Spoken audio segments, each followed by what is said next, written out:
In the late 1990s, along the quiet highways and winding marsh roads of southern Louisiana, something sinister was unfolding. The bayous were known for their stillness, for cypress trees rising from dark water, for shrimp boats rocking gently in humid air. In small towns where everyone seemed to know each other, a sense of familiarity began to erode. Between 1997 and 2006, bodies were appearing.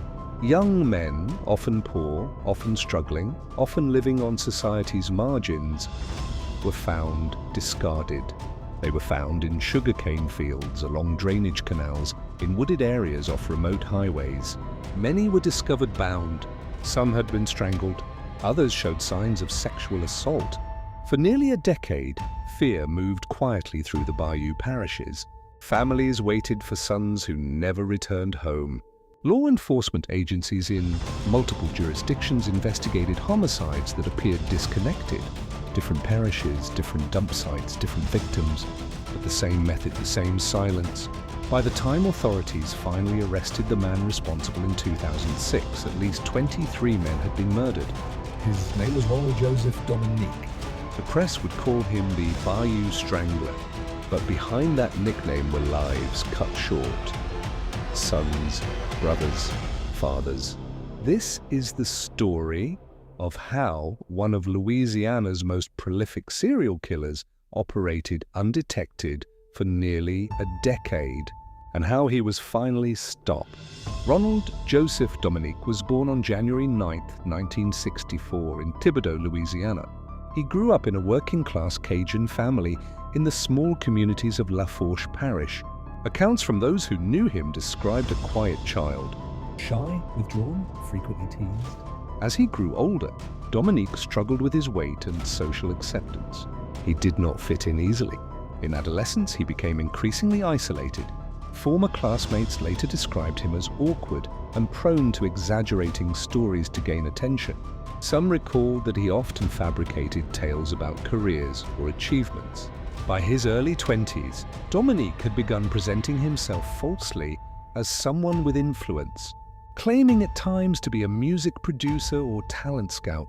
These claims were never substantiated, but they would later become a crucial element in how he lured victims. There were early warning signs. In the 1980s and 1990s, Dominique was reportedly accused of sexual assault on multiple occasions. At least one charge involving rape was filed in the mid-1980s, but it was later dropped. He was never convicted of a violent felony before the murders were discovered. Psychologically, investigators and prosecutors later described patterns consistent with manipulative behavior and predatory control. Dominique appeared to target individuals he believed would be unlikely to report him, young men who were homeless, transient, or struggling with addiction. There is no documented evidence of diagnosed mental illness that explains his actions. However, behavioral experts involved in the case suggested he displayed traits associated with sexual sadism and antisocial behavior. He craved control, and eventually that craving escalated into murder. By the mid-1990s, Dominique was living in the Houma-Thibodaux region of southern Louisiana. He worked sporadically in manual labor jobs. He struggled financially. He often relied on friends or relatives for housing. It was during this period that he began developing a method. Dominique would approach men, often at bars, convenience stores, or along highways, offering them money in exchange for posing for photographs. Sometimes he claimed to be connected to modeling agencies or adult film producers. The victims were typically young men between the ages of 17 and 40. Many were black. Many were openly gay or bisexual. Others were straight men in desperate financial circumstances.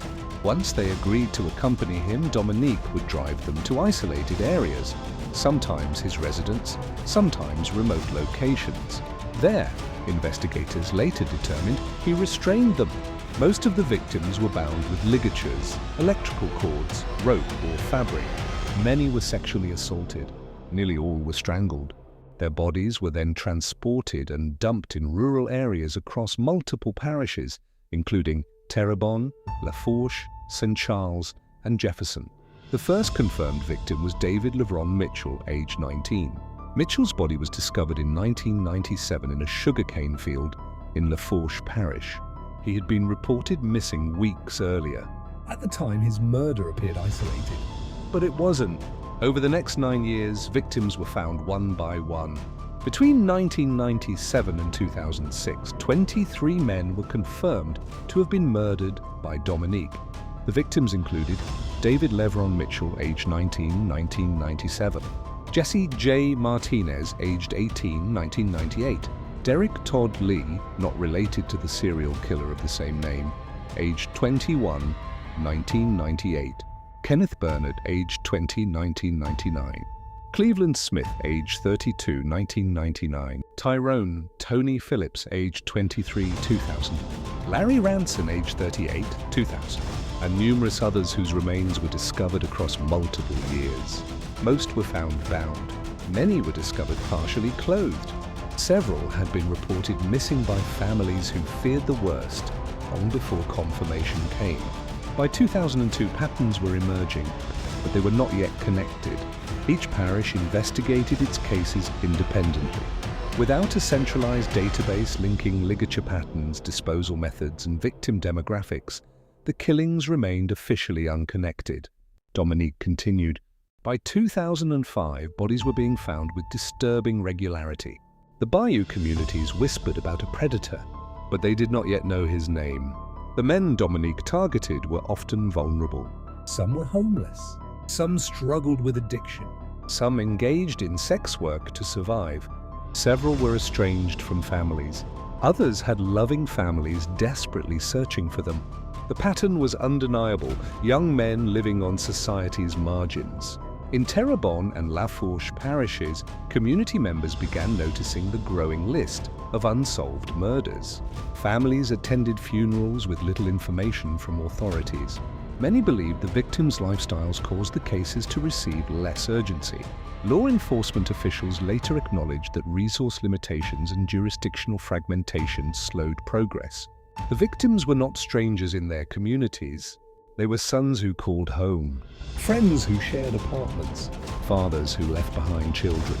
Each discovery of a body reopened wounds across multiple parishes.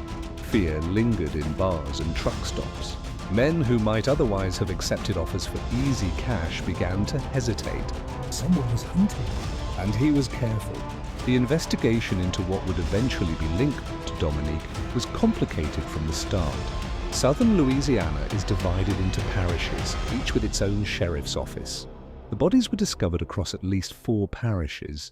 Early cases were treated as isolated homicides.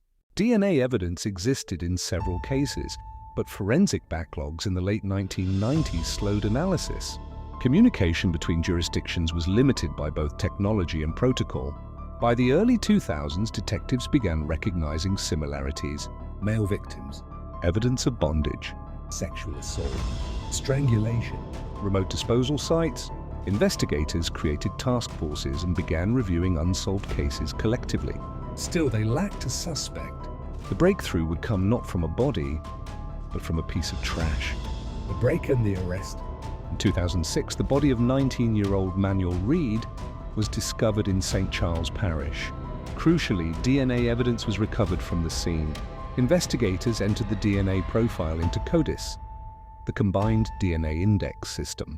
There was no immediate match, but detectives canvassing neighborhoods near the dump site began re-interviewing known offenders. One name resurfaced, Ronald Joseph Dominique. He had previously been questioned in unrelated sexual assault allegations, He lived in the region. and his background fit emerging behavioral patterns. Authorities conducted surveillance. In October 2006, investigators obtained discarded items from Dominique's trash, including a cup and cigarette butts. The DNA matched. On December 1st, 2006, Ronald Joseph Dominique was arrested at his sister's home in Homer, Louisiana.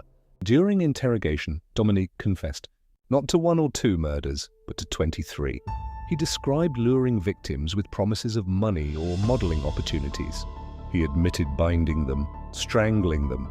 The quiet man from Thibodaux had become one of Louisiana's most prolific serial killers. The trial. Dominique was charged with multiple counts of first-degree murder. In 2008, prosecutors pursued the death penalty. However, following negotiations and in agreement with victims' families who wished to avoid prolonged appeals, Dominique pleaded guilty to numerous counts. The prosecution laid out overwhelming DNA evidence linking him to multiple crime scenes. Confession details matched forensic findings. Defense attorneys did not contest the factual basis of the crimes. Instead, they focused on securing a plea that would prevent years of appeals. In September 2008, Dominique was sentenced to 8 consecutive life sentences without the possibility of parole. In court, family members of the victims delivered impact statements describing grief that had stretched for nearly a decade. Some spoke of sons who disappeared without explanation. Others described how addiction or poverty had left their loved ones vulnerable. Dominique showed little visible emotion during sentencing. He was transported to the Louisiana State Penitentiary at Angola. He will spend the remainder of his life behind bars. Impact and legacy. The case exposed systemic weaknesses. Inter-parish communication improved after the investigation. Law enforcement agencies placed greater emphasis on cross-jurisdictional data sharing. DNA backlog issues received increased attention statewide. Perhaps most importantly, the case forced reflection on how society treats marginalized victims. Many of Dominique's victims were poor, black, gay, homeless, or struggling with addiction.